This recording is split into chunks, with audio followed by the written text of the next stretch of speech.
రామాయంపేట మండల కేంద్రంలో ఛత్రపతి శివాజీ మహారాజ్ జయంతి వేడుకలను స్థానిక ఛత్రపతి యువసేన ఆధ్వర్యంలో ఘనంగా నిర్వహించారు. ఛత్రపతి శివాజీ మహారాజ్ 395వ జయంతిని పురస్కరించుకొని ఛత్రపతి యువసేన అధ్యక్షుడు కన్నాపురం కృష్ణగౌడ ఆధ్వర్యంలో శివాజీ మహారాజ్ విగ్రహానికి పాలాభిషేకం చేశారు.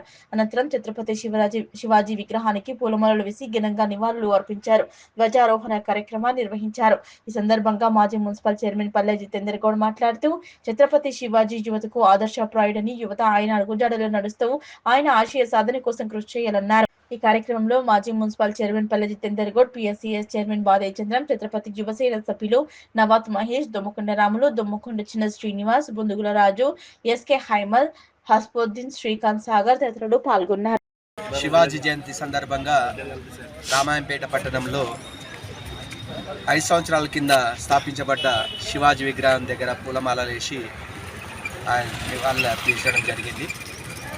ఈ శివాజీ అనేది యూత్కి ఆదర్శంగా తీసుకోవాలి. ఎందుకంటే ఈ సమాజంలో చెడుదారులు లేకుండా శివాజీ ఆశయాలతో పాటు శివాజీ మార్గంలో నడవాలని యువతకు పిలుపునిస్తున్నాం.